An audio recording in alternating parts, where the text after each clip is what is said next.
we kind of had an inkling at the beginning that whole nothing but net was going to kind of go viral as it did. I remember us presenting that commercial to, Michael Jordan and Larry Bird, and Larry was kind of not real happy with it at first, not real. Yeah. But Yeah. Michael Jordan liked it immediately, but I think the more we were filming it, the more they got into it, the more they thought this is going to be. And then it becomes theirs, I mean, Michael would probably say, "Oh yeah, I came up with that." Welcome to OGs and Aunties, where we spotlight iconic ad creatives in their second act, proving that creativity doesn't come with an expiration date. I'm your host, Lewis Williams. It's an honor and a privilege to introduce today's guest. She's the founder and chief creative of Unbundled, an agency that helps brands find their voice. A former chairman and chief creative officer of Burnett, she led iconic campaigns for McDonald's, Procter & Gamble, Altoids, Hallmark, Disney, and more. Credited with elevating emotional storytelling and pioneering music as a brand asset, her work has reshaped how brands connect with culture. Today, she continues to champion the big idea and redefine the future of advertising. Without further ado, I would like to introduce you to my former boss lady, mentor, and more importantly, friend, Ms. Cheryl Berman. Cheryl, welcome to OGs and Aunties. Thank you. I'm here. This is exciting. I know, this is so great. It's like, our history together, being, working for you, and now here we're talking together. It's just really great. Now I'm working for you. So Cheryl, I want to start this off. There's a quote that I saw, and I love this quote because I think it really gets to the essence of OGs and Aunties. And I'm going to quote you. It says, "What a joy to be able to write, create, and go back to the most enjoyable and rewarding part of being a creative person in our industry. I still supervise, but I probably learn more from today's incredibly talented people than they do from me. Mix over 3 decades of experience with fresh, knowledgeable state-of-the-art genius, it just doesn't get any better than that." Cheryl, I love that quote. Let's talk about that a little bit. Yeah, I mean, we have a great team here at Unbundled, and obviously a lot of these people are younger than I am, but I think if you can mix experience with the latest knowledge of what's going on in the industry and how things work, and everybody really wraps themselves around creativity, you get some great ideas and great different ways to execute those ideas. I always even believed when I was at Burnett that, great ideas, big ideas can come from anyone, and we've had Unbundled. I mean, we've had big ideas come from clients that come from the lady next door, come from different places. And I think what's important is when you can collaborate and when you can work together, and which is harder right now because people are not working together physically as they used to. But I think we still all want to kind of chime in and help build. As we learned at Leo Burnett, we're going to work on those ideas until they shine. We're going to keep getting them better and bigger and more important, and really reaching the audience that we want them to. And it comes from everyone. I think everybody kind of gets a chance to throw in how they would do it or what they see about it. And I think it's a great way to work. I think people who are working all by themselves are never going to reach the same heights. Yeah. I really like kind of this intersection where in the world where you have all this, like you said, this great experience, and then young people coming in with their point of view and just putting the two together. You just end up with something that wouldn't exist if neither one of them happened that way. Now, Cheryl, you were the chairperson and the chief creative officer of Leo Burnett. That's no little feat. But I like to, for the young folks listening, you didn't wake up one morning and all of a sudden you were that, right? So let's start at the beginning where you all, like, what made you get into advertising And Cheryl, is this true? I heard that your uncle fired you from a job or something like that. Well, I graduated from the University of Illinois in journalism. My uncle had a little newspaper on the south side of Chicago, and I worked for him for 3 weeks before he fired me. And he said, if you want to make things up, don't do it on my newspaper. You should be in advertising. So, he found some people and I found some ways to kind of move on from journalism. It is true. Journalism is not as much about creativity as advertising is. I mean, you can't really. I tended to try and make things up that, obviously you can't do that when you're telling the truth on an article for a newspaper. So it really was, it was great. I really knew so very little about advertising. Somebody kind of introduced me to Leo Burnett. I went there and they said, do you have a book? And I said, oh yeah, I'm reading The Other Side of Midnight. Have you ever read it? It's really good. And they're like, this guy, his name was Merv Hiller. He put me in some room with somebody's book so I could look at, a book is a portfolio. And I don't know why he didn't say that. Why wouldn't he say that instead of a book? But anyways, I think, really starting out when I was 21 years old, starting out young, and not really knowing and just learning. And I remember my first year at Burnett, someone said to me, be a sponge for the first year. You should be a sponge and just try and, soak in as many different things as you can on how Burnett works, on how creativity works, on how to work with a client. I mean, there's so many different parts of it and things. And sometimes it is good when you're not being the main participant to see, what's going on there. And what I found, there were the doers and the complainers. The complainers were the ones who were complaining about the doers, the people who were winning. Everything was, you were trying to do whatever you could to win, a spot somewhere. It was very competitive. And I never knew that was, strange or different or whatever. It was just how it kind of worked there. Sometimes you'd come in second place. Sometimes you'd come in third place. Sometimes you come in nowhere. You present something and nobody even said anything about it. But I think it is a learning experience. And, I really liked hanging out with a couple of people who were doing really well. I was working on United Airlines. That was the first thing I worked on. And just watching them, and I started, bringing them coffee or whatever so I could work with them. And, they weren't afraid of me. I was like some, little kid who didn't even know what, we were really doing. So, but you learn, and you see, and then the next time you get into one of these competitions, for something, you learn what to do. And it was all in divisions, United Airlines. There was Eastern, Western, Central. I started out in the Eastern division, and I worked on United for like 9 years, and it was a great learning experience. Wonderful client, really good people to work with at Burnett. And so, I think people have to realize, even younger people, that, learn from something, look at something, ask questions, try things, and pay attention, and really, just get involved in any way you can, but be willing to just sit back and watch other people do what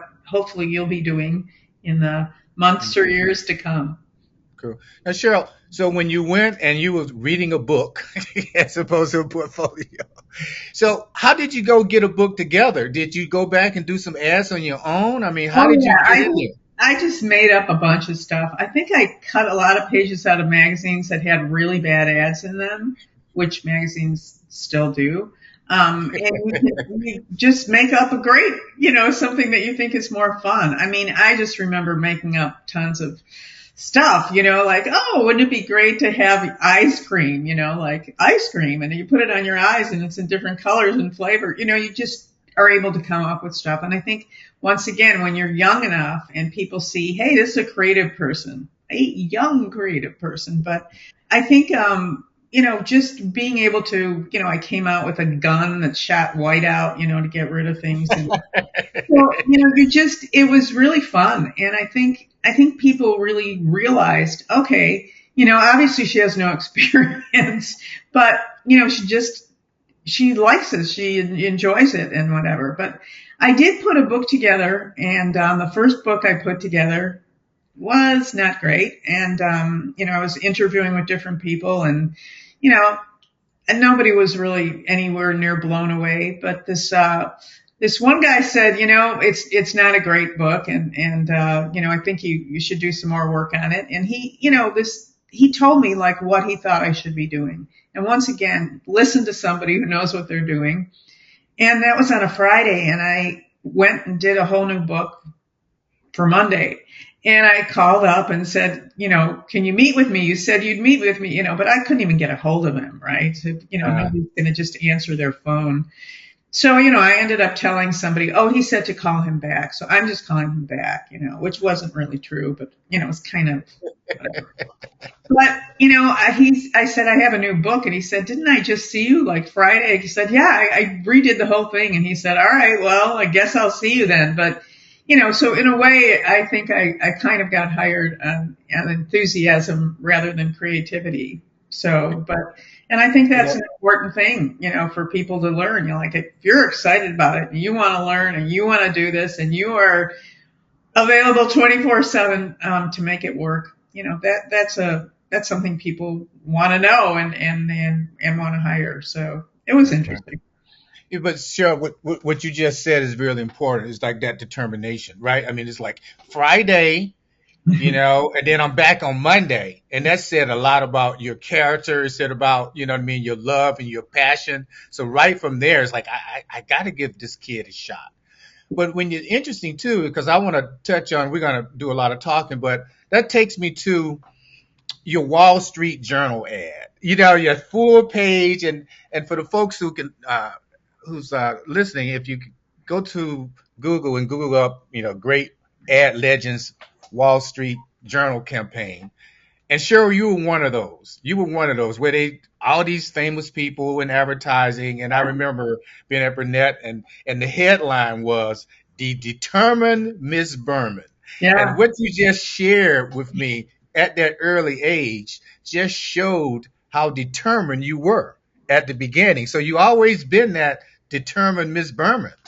Yeah, I mean, I think determination is really important, and I think that people can see that and really respect it, and really it can take you a long way.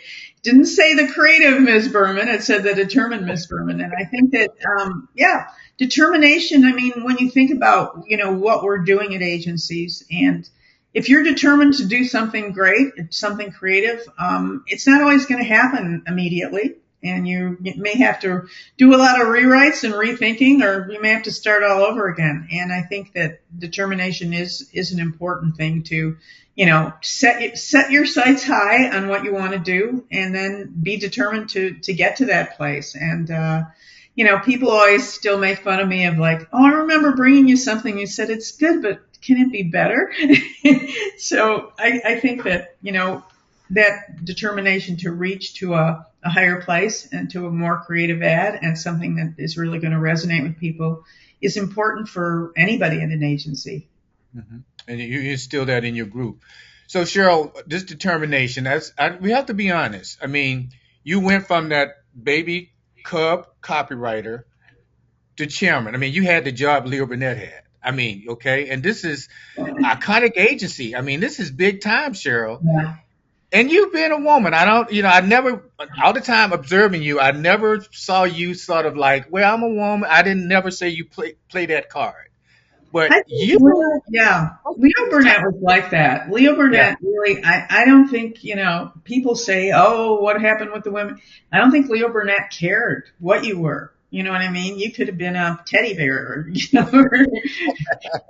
eater. I mean, I really think that people were just looking for, creativity in the job I had. They're looking for, understanding the clients. They're looking for building relationships, and that could come from anybody. And, we didn't have a special thing. I did start, Leo She, because I do think that, the missing part for women was more of understanding them, understanding how to market to women.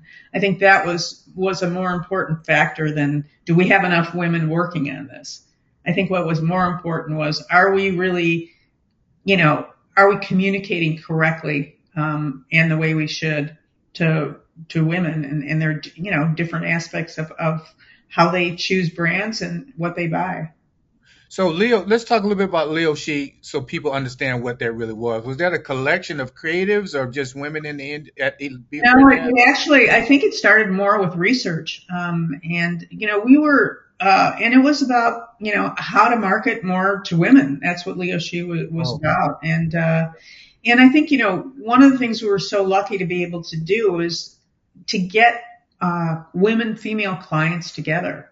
Like a female client from McDonald's being able to speak with a female client from Kellogg's or from Kraft or from Keebler or from, some of the other, we had so many food brands, so to be able, and even other brands, but to be able to get them together, like for a lunch meeting or whatever, and share ideas. I mean, here we are with these top brands. We're so lucky to work on at Leo Burnett, and to be able to bring our clients together, to be able to talk not just with us, but with leaders, female leaders from other brands was, I don't know how long they kept doing it for. And I think it kind of changed. I hate to say, but I think, Womankind, which is what they have at Burnett now, is not really client focused as much as it is, focused on the women, which is important and which is good. But, if I were back there, I would still tell them, get your clients involved in this, because it's going to have a lot more meaning in it and a lot more results, I think.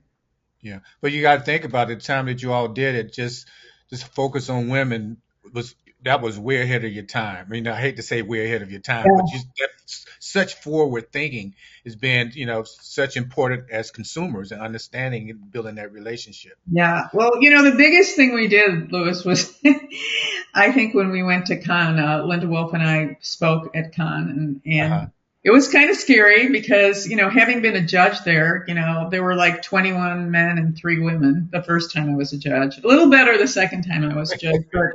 But the truth of the matter was, what we learned, I mean, even brands, female brands weren't even, applying, you weren't even looking at their stuff.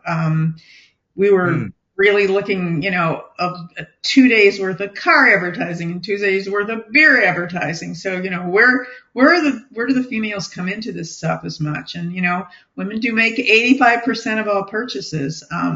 I mean, we had a psychologist who was saying, they're even buying the guns, you know what I mean? They're buying the beer, but it was important for people to understand that. And, we had enough offices at Burnett and enough people that we had all the offices work on it together. And so it was a global presentation, and it was called Misunderstood, MISS, understood. Okay.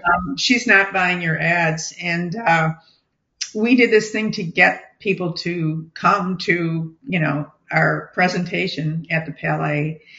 And we hired these French models, and they were wearing those banners, it says Miss, South Dakota or whatever. And it just said Misunderstood, 9:30 at the Palais. So people were not quite sure what that was going to be. So it was packed the next morning, just absolutely packed. And we had to, open up other rooms where you could just watch it, on video and whatever. But, we got a standing ovation, and we got, Jim Stengel from P&G was up next. And so he said, everybody in marketing at P&G is going to hear this speech, which sounded really cool at the time. About 6 months later, it wasn't all that cool when you were going to P&G for the 900th time. But the point was, I think it was a real great point for people to understand that there are differences when you're marketing to women, and that women are making these purchases. So you have to keep them in mind, even when you think this brand may be just for men. Yeah. Wife is buying it. The mother is buying it. So it's kind of interesting. And I think people understand that now more than they used to. But that was like a really nice turning point for for us and for Burnett. That's good. That's good. Now, Cheryl, I was about a couple of months ago. I gave this talk with this organization called Creative Mornings Chicago. And it's a group of young folks that get together once a month and just from the creative community. They have creatives, photographers, illustrators, fashion designers. And they asked me to speak, and I spoke, and the subject was mentorship. And of course, Right. not only being a great boss, he was also a great mentor. And I chose 7 mentors that's been influential to me. And you've been one of them. And I talked about what I learned from each one. Oh, wow. And what I learned from you, a ton of other things, but the 2 I chose was brand building, and number 2, emotional storytelling. And I mean Burnett itself, but you specifically, brand building and emotional storytelling. Let's unpack that a little bit, because your Unbundled now is about giving clients their brand voice, and emotional storytelling is just always something you've done great. Yeah. So can we talk about those 2 things? Yeah, and those two things really tie together, but I think you have to start at the beginning. The reason when I started Unbundled, I wasn't thinking I was starting with branding, but too many people asked me to do things, and you'd have 5 people from a company with 5 different things to tell you about what the brand is, and that's not workable. And people don't really understand how important branding is, and that branding can be your everything. You look at brands today, even Altoids today. Curiously Strong mints are still the #1 mint in the country. They still are, and it's from Curiously Strong mints, which they still are. So you look at that big idea they have, and how it was branded, through all the colors and all the, the whole personality of the brand, and coming up with that is what really differentiates you from your competitors. The other brand I think of today that I think is so interesting is Liquid Death. I mean, sparkling water. I'm sorry, sparkling water is sparkling water. And you come up with a brand called Liquid Death. It's going to murder your thirst. They're up there. They're like one of the top brands in this short amount of time. That is about branding. I'm sorry. People can say, nobody's going to say, hey, it's the best water I ever tasted. I don't think that's going to happen. So Right. you look at that, and how do you differentiate yourself, whether it be through your name or whether it be through your big idea, and how you execute that. But that is just so important. And to have everybody on the same page, and to continue telling the consumer what this is, and using the name, and using the big idea to get it out there. That's what really turns heads. That's what makes people decide certain things. So it's pretty interesting. Okay, cool. Okay, talk to me about your emotional storytelling a little bit. Well, I think what you have to do when you're marketing something is you wanna touch people emotionally. So you want them. I mean, yes, are they going to laugh or cry? Maybe, but it's going to have an effect on their lives. How does this affect them? And this gets back to the most important person is the customer.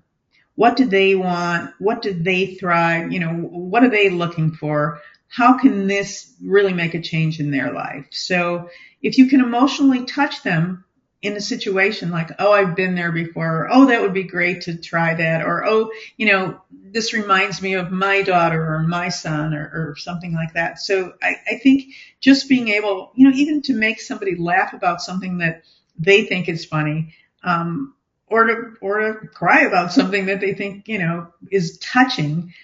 Try and make that emotional connection, because if your brand can make that emotional connection, then it's differentiated, and then you're going to stand out. You're going to leapfrog your competitors, as I like to say, if you can do that. And thinking about, who specifically you are, what your personality is, how you're going to play a part in someone's life, right? Mm-hmm.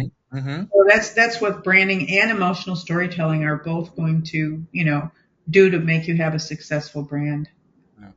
Cheryl, brands doing, When we was working at Burnett, we always like McDonald's call it reputation. I don't know, a lot of brands don't do specifically brand Yeah. stories anymore, do Yeah. they? Well, I mean, I think one of the things that's been really tough in the industry is ease and simplicity, right? People, Yeah, they want everything to be really easy to understand and real simple and the time. I mean, nobody there. I don't think there are 60-second videos very much anymore. There are because and there's podcasts, so there are some longer length things, but most of what you're trying to market, you have to be able to do quite quickly.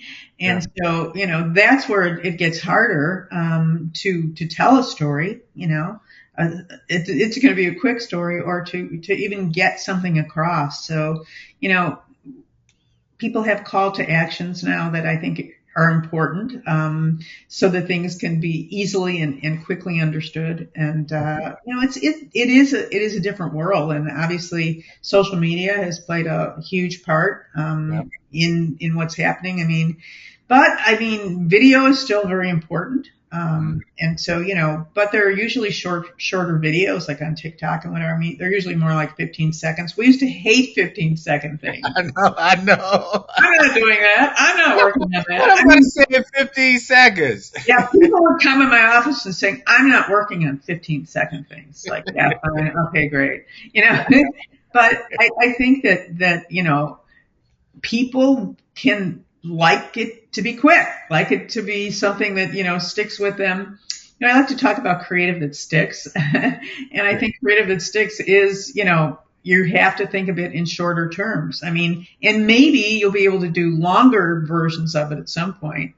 And it yeah, used to be the opposite way. There were longer versions that you were going to, end up doing shorter versions of. But I think it's gone in the opposite direction. So, that's why it's got to be as creative as possible. I yeah. think.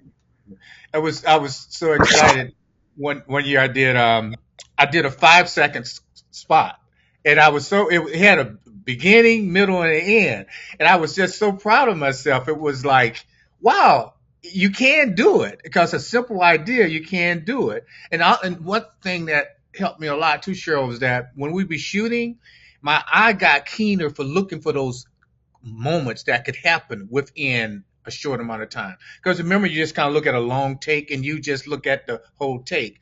But then you can change your eye to start looking for those moments within. You know what I mean? And then it's like file that in your head and say, let me use that later. But sure, okay, I was in your group. You hired me and everything. And thank you for doing that because you really changed my life.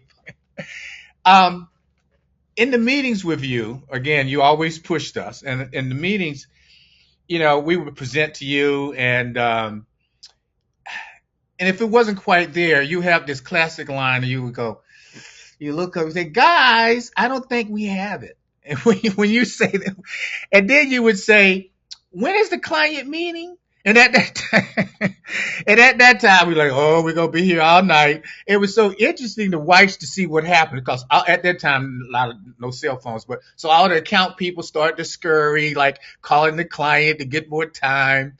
But one of the things and you talked about a little bit on Leo She is that as a creative, you had a very good rapport with your clients.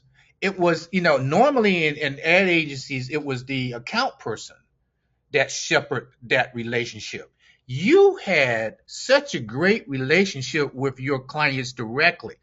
Talk about that, how that's important for a creative to have that rapport. I think it's really important to, build those relationships with your clients. I think that is a huge part of, you know, doing something. I think you have to treat them like people who understand this. I mean, I look at our clients like they are the parents of this brand. That brand is their child. And I think you have to really understand what they want to do and how you're going to get that done best in a way that they're looking for.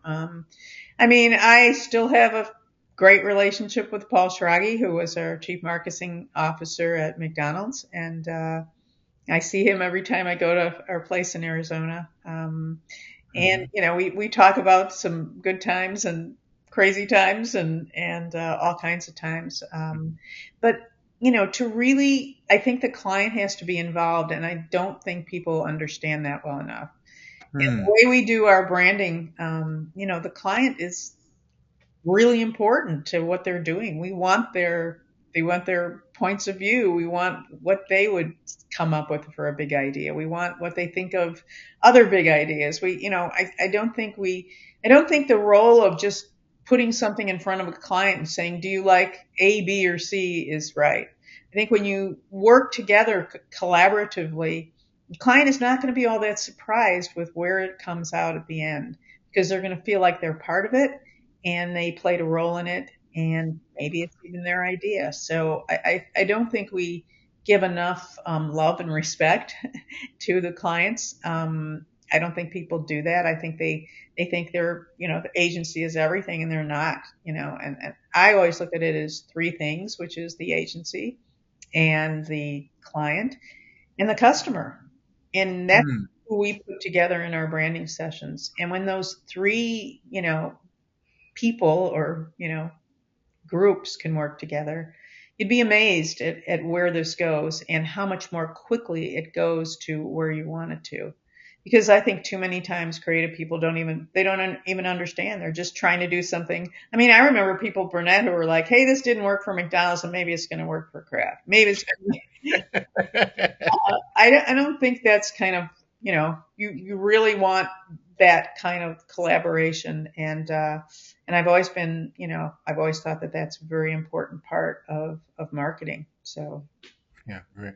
Yeah, I mean, we're in a business, right? I mean, it's just creative for creative sake. That's one thing, but we have to understand, we are in a business to help clients build their businesses. right. And to your point, when all three things are hitting together, you have something special, you know? Yeah, and you have something that's going to work, you know, Yeah.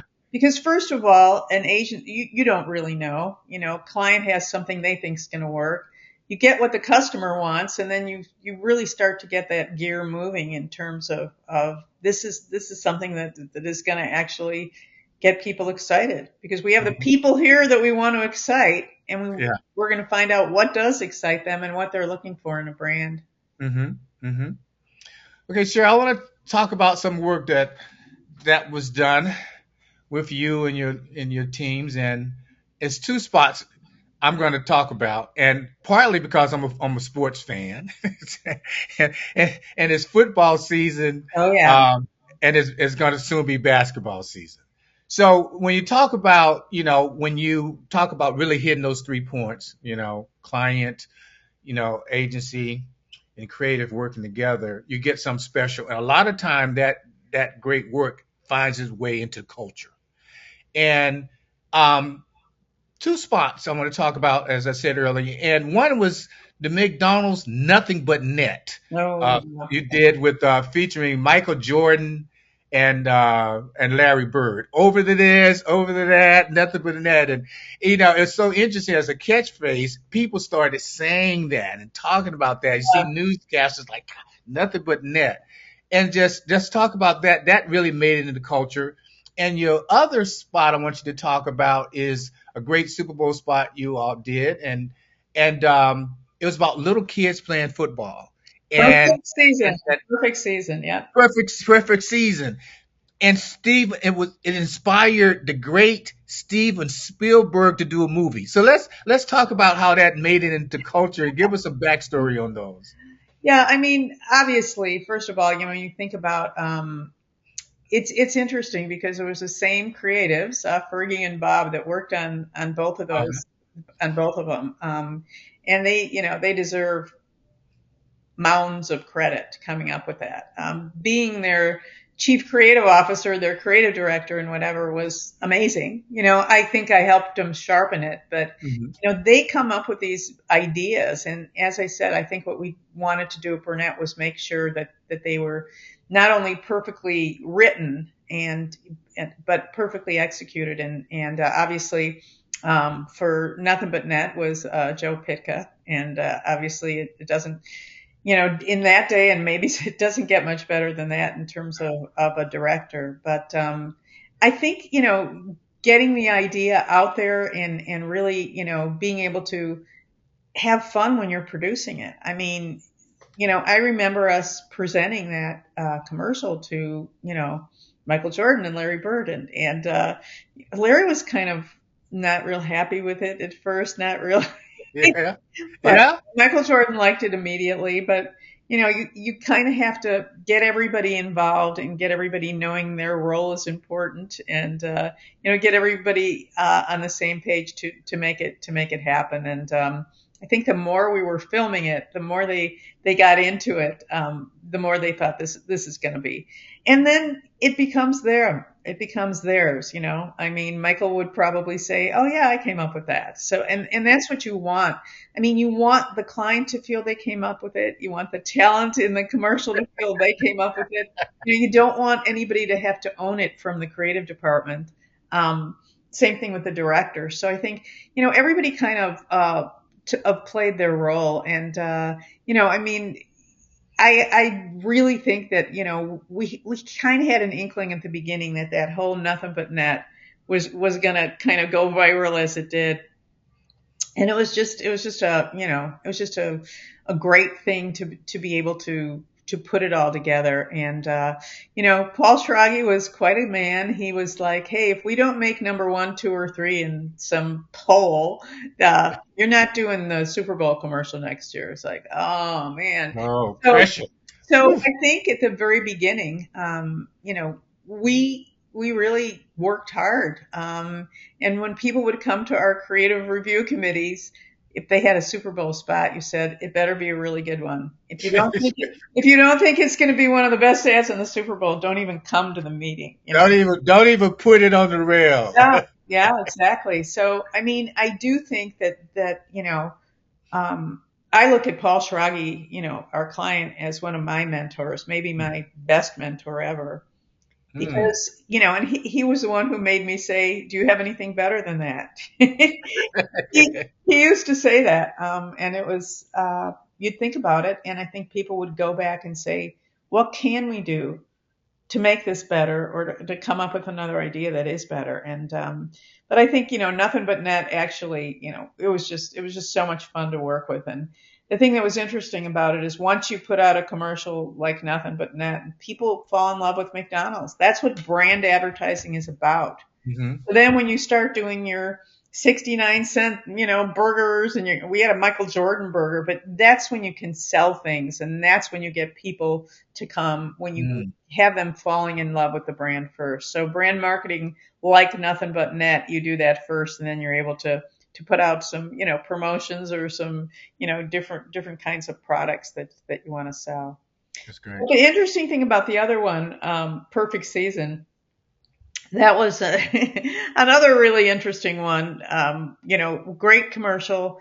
I think, it's not whether you win or lose, it's where you go after the game. Right. And that whole concept to parents, and, who had little children, and peewee football and all that, just really, really resonated. And obviously we were very, in a sense, we're very lucky that it resonated with, Steven Spielberg, and he called. It was unbelievable to, have him call, right, and say, who did this, and the good news and bad news is I lost, probably my best team because of it.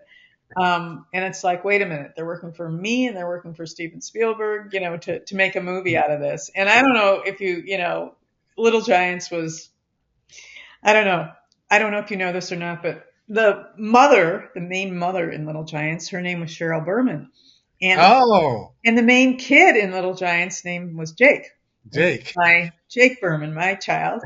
So that was very interesting, and I think the boys wanted to do that and wanted to surprise me with it.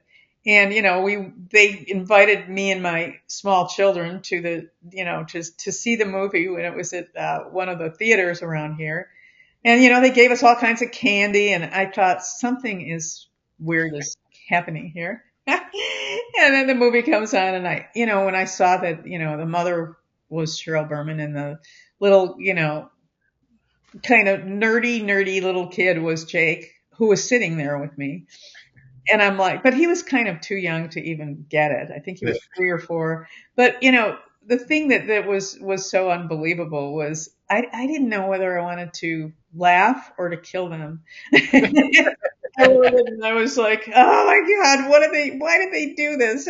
But the movie did well, and I think it was interesting. And like you said, it's part of the culture. I mean, sports is such a huge part of the culture. But that kind of, when you have little kids and parents trying to help them, to do something, and coaches trying to get them to, and to those kids, it's more important where you go after the game, and obviously, McDonald's is the place to go. So it was just a perfect season, so it worked out Yeah. well. Dave and McDonald's, I saw some work recently was kind of touching on that and the nostalgia.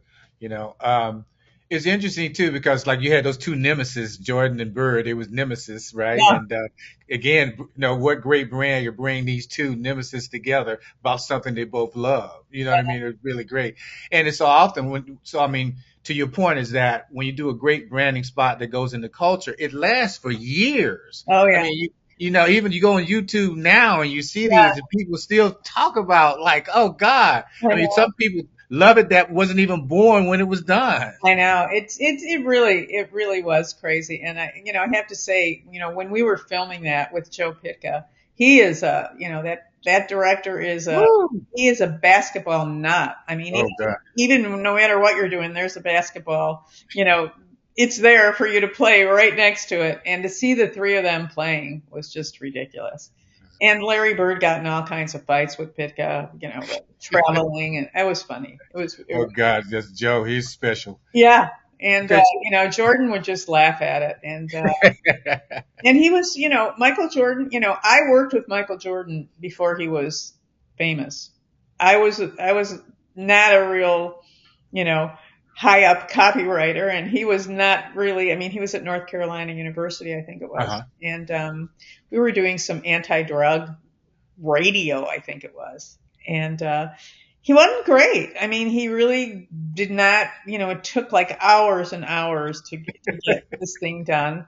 But I think it was good for him to work with somebody who wasn't really very high on the totem pole at the agency, and then being able to work with him through the years, and really really seeing him change, and being able to become a good actor too. You know what I mean? Become a good presenter. Become Yeah. I mean, he had all kinds of skills beyond basketball. So I give him a lot of credit for that, and he's just And a good guy. So. yeah, I mean, Joe coached him through Space Jam. You know, Yeah. he's Yeah, I mean, part of how Joe coaches people is like he terrifies them. And when they get really terrified, they tend to become really pretty good actors sometimes. he's pretty good.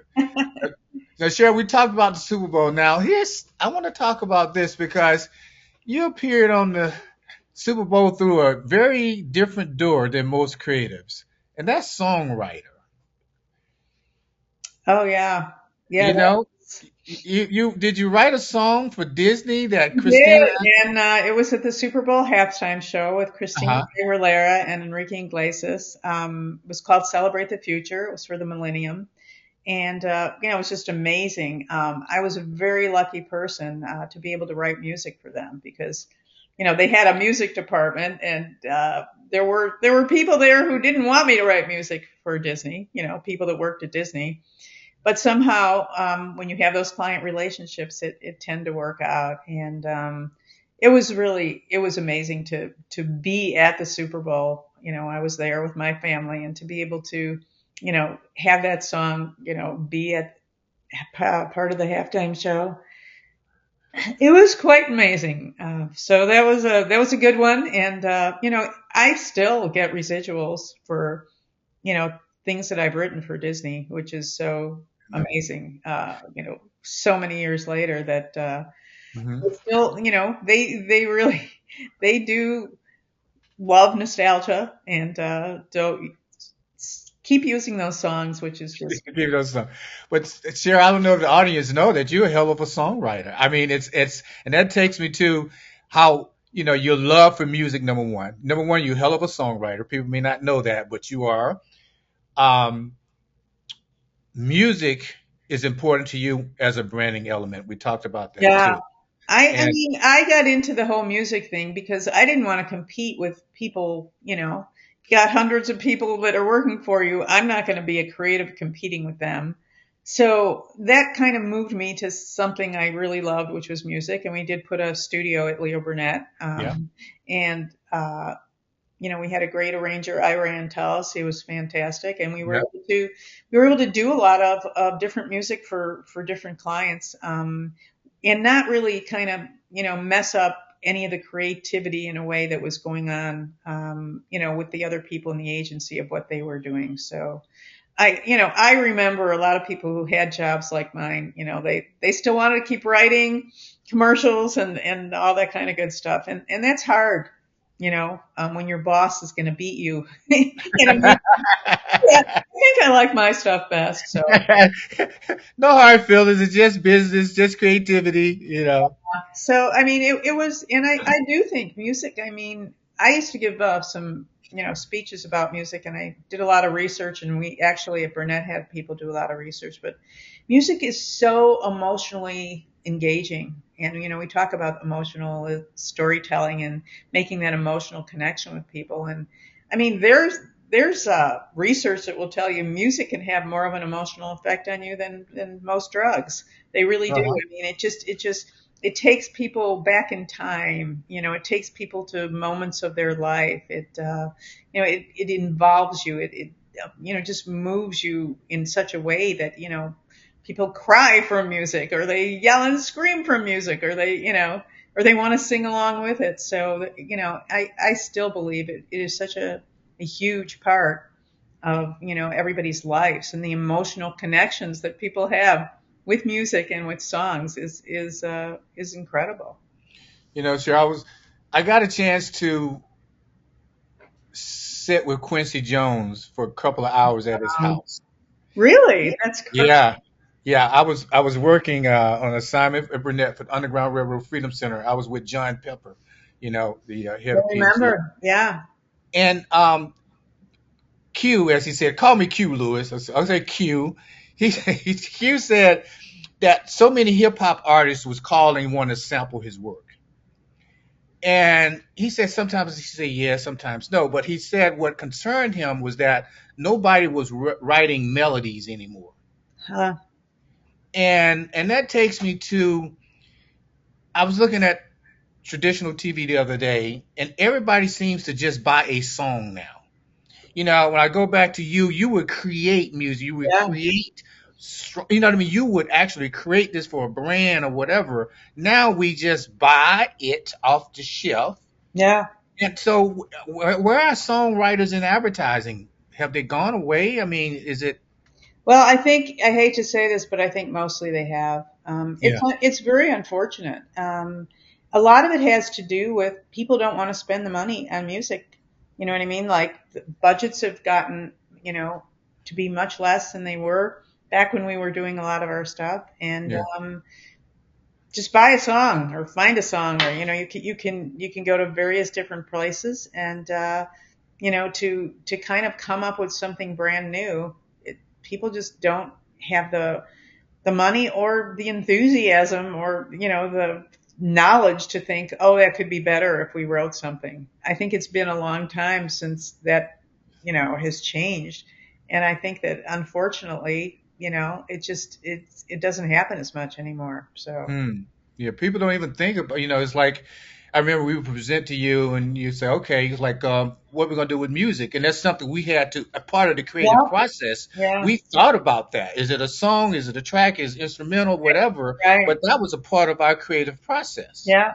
Yeah, I mean, we used to buy songs too, and Right. I don't think that's much of a part of anything. I mean, to buy a song was expensive, so Yeah. I think people just think you don't need that anymore. And that's why I think, we have to really work on the quality of creative in today's world, because I think it has definitely gone down. And I don't think, people are not as worried about creativity, which they should be, Yeah. as Yeah. they are about, sell this brand, sell this product, sell this whatever. And Yeah. it's a kind of a different world. Although there is a lot, I think, of good music and great music today, and I wish a lot of it were used more in advertising. I think it would be helpful, and I think it Yeah. would help the culture, to be able to Yeah. you know think of it with a product. I think Yeah. would be good. But I think it's like sometimes I see people use music and it's like I know you used that song because it had a line of copy in it. Yeah, Not that it was the best emotion, the right song, or it fit the brand just right. yeah, But I think it's just such another tool in the toolbox for creatives listening. It's like think about music that really you got some great content there that you might be able to use someplace else. Like your song now, Cheryl, you still getting residuals from something you wrote years ago. I mean, you can own that, and the brands can own that yeah. piece of music. I mean, Disney still uses the music that I came up with, and Uh it's. huh. I mean, they don't. I'm sure it's not like the biggest thing they use, but Uh huh. it's great to be able to hear it Good. and Good. Uh huh. Cheryl, okay. While we're at music, I'm going to talk about dialogue. I was looking at some Hallmark commercials last night. Remember the days, the 2 minutes. Cheryl, I mean, God, I cried. Everyone, I cried at that one. I cried at the teacher one. I cried at the dad driving the taxi. I cried. It's like great dialogue. And you spoke about it earlier. It's like we in such a short turn world now. yeah, Yeah, it used to be some really great, and I don't want to go back. Oh, it used to be. That's not what I'm talking about. Just the art of writing great dialogue. It's gone away. Everybody just copy points now. I mean, can we yeah. get to writing some good Boy, dialogue? I wish so. I mean, and there were, we had at Burnett, we had some really great people. John Amisotti, Dave Linney, they were great. Fergie, they wrote dialogue, and it was wonderful, and it was real. And Yeah, people would come up with things, and once again, it just emotionally touched you because it's like my kid would say that, or my mother would say that, or kind of it was realistic. It was like you thought could really happen, and I think Hallmark was great at really understanding that, and obviously they were really interested in storytelling, and that was wonderfully great. yeah, that's cool. Yeah. Cheryl, I know we've talked to like, what's that thing, that line? Once a Burnetter, always a Burnetter. But So true. but you was at the helm of Leo Burnett, and I gotta say, for me, at the different agencies I worked at, it was a very special culture itself. So Yeah, let's talk about agency culture, which is a little hard to do now because the way we work now. yeah. Um, if you were at the helm now, how would you try to get an agency to culture, to even have a culture now in today's world? Well, I do think that, Leo Burnett starting this new thing called Leo, that's kind of what they want to do. They want to make it a culture. And I think that they're trying, and I give them credit for that. To leave the name Leo, put it out there, get people involved in it, that are creative, and make that, a priority. It's never going to be the same. It's never going to be like you walk in there 5 days a week and everybody's there, and everybody's working together, and it's not going to be that way anymore. And I think the way we have to work together now is to just try and if exactly what we're doing right now. You're where you are, I'm where I am, and you just want to hope that you can work together and come up with ideas that are going to touch hearts and minds. And Hmm.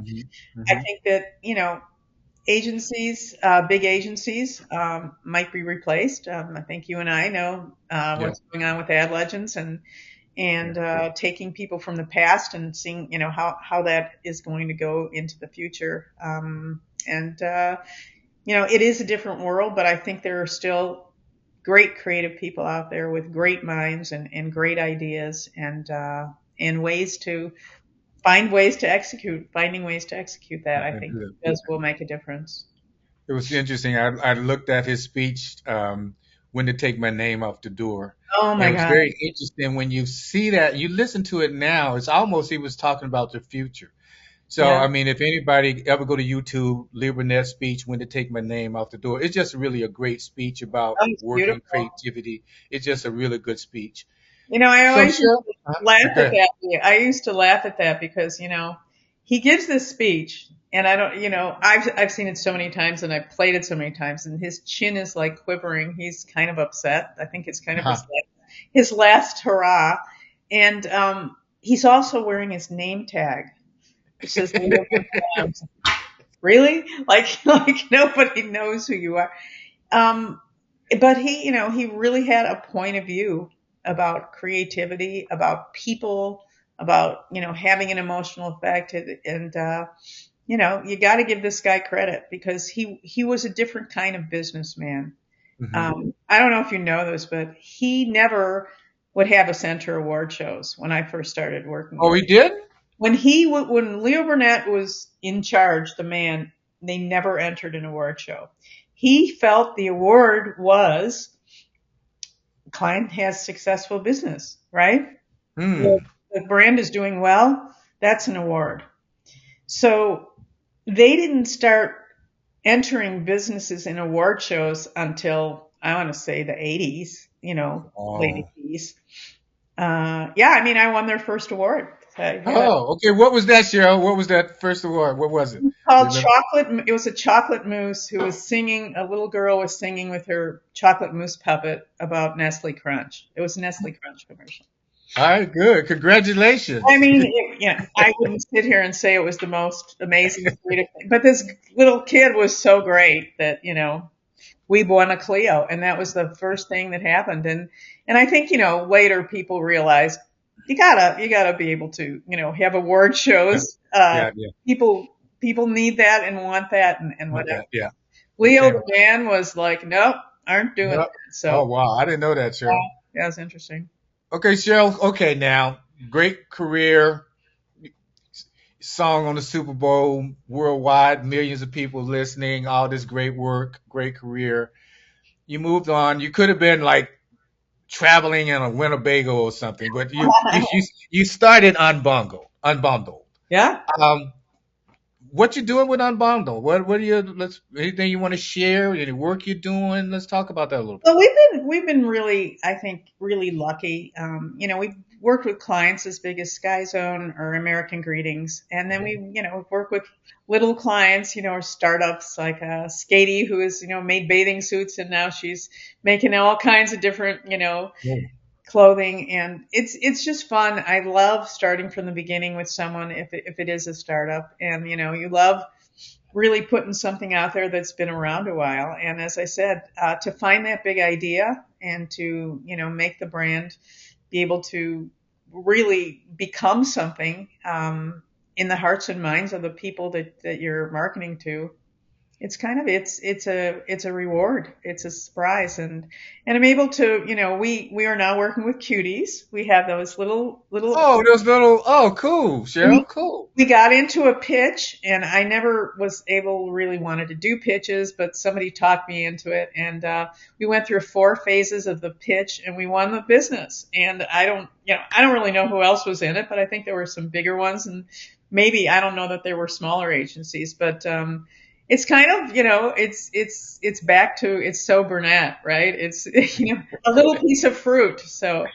but but it's different because we have a website person, and Yeah, department, and a social media department, and an email yeah, marketing department, and yeah. there are a lot of different things that are going on than we're going on at Burnett. But it's a very Burnett type client, and everybody loves cuties. It's kind of like Kleenex. People think Yeah. they're getting a cutie when they're not. Yeah. Everything to them, every little orange is a cutie, and we've got a brand and we've got big idea of unapologetically cute. And Oh, okay.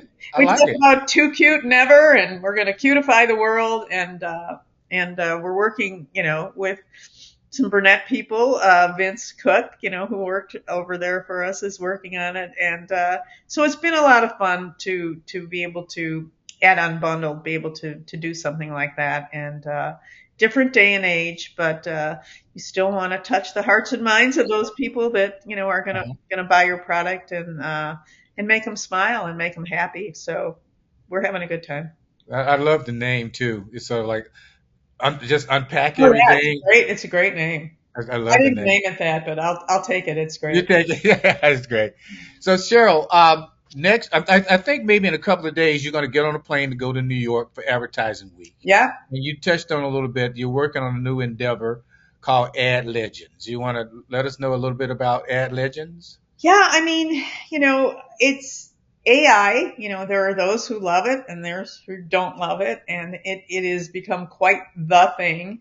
And there are those who are scared to death of it, and those who just want to embrace it with all arms. And my point of view in AI is AI works for me. On the Hmm. one hand, it works, when I want to use it to do things. And the other hand, it works for me. It's like an employee. It's a tool and it's an employee, and I'll work with AI and see where it goes. Do you know what I mean? And then I'll send it back and do something else. But I think the concept of ad legends is to take different people like you and me, who have had careers and have had success and proven success with some amazing brands, and take their personas and what they've been able to achieve. And then when you get to ad legends, you're able to choose one of these ad legends to do your campaign for your brand. And so what you're getting out of it isn't just good old AI. It's getting what this legend that you've picked to work on your brand, what kind of creativity they would put into the brand, and that's something brand new. I mean, that's Hmm. what's different. We're not just a AI, fully functional AI agency. I mean, that's one thing, but to have legends and to be able to use that persona and to use, you know, their creativity into what you're doing now is, it's what we've been talking about. It's been able to take all this incredible creativity from the past and that has gone on and really be able to evolve it into the future of advertising. So, in a way, I think you can look at ad legends as the future of advertising, Hmm. um, because you're trying to take all the good parts about it and have that through AI work today. And you also, the fact that you can work with an ad legend, with the person, it's that person themselves. These ad legends aren't dead. No, we're not dead, not yet. Oh, yeah, and you can work with them if you have a campaign, and I think that might be one of the most exciting parts about it, to go into something, and so hopefully we'll have award-winning advertising again that we can all be proud of and feel good about. That's good. That's great. Great. Great. Okay, Cheryl, I want to ask this. We learned so much. You've learned so much. You've seen so much. What did you have to like unlearn? You know what I mean? You know what I mean? We always like you was a sponge, right? Zzz. So you learn a lot of things. Is it something that you had to say, okay, now that I know all of that, I'm going to unlearn something? That's an interesting question. I do think you have to unlearn the fact that a great idea, a big idea can come from anyone. You often think that, oh, I have to go to the people who have done in the past, and they're Hmm. the most important, and I'll make sure that those people are working on this project and whatever. But it's really fun to see somebody who, you never thought was all that creative come up with something and kind of Hmm. give it to you and say, what do you think of this? And oh my God, so cool to go, I think that's amazing. And then to be able to work with them on that. So I think you just have to feel like something can come from anywhere and from any side of the coin. And as I said, I think you have to unlearn that clients are not just your audience. They're not just your audience. You know, they're the parents of the brand, and they're your collaborators. And the more you can get from them, the harder you can work with them, the better relationship you have with them, that you all come up with this stuff together and your marketing is done as a team, uh, I think is where the future should be going, and I think it is. Right. I like that, Cheryl. So, Cheryl, I heard, are we writing a book? Are you writing a Oh my book? God. I can't even go there right now. Yeah.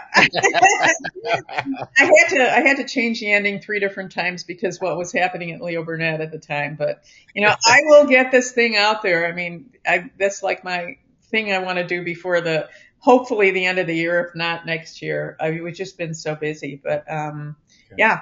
I mean, it's Okay. called Mad Woman. That's what it's called right now, and Okay. it really it is about that, that breaking the glass ceiling and what happened. And it's all actually, it's kind of like everything. It's about stories. You know what I mean? It is about, stories of things that happened. And I'll end you with one of the stories.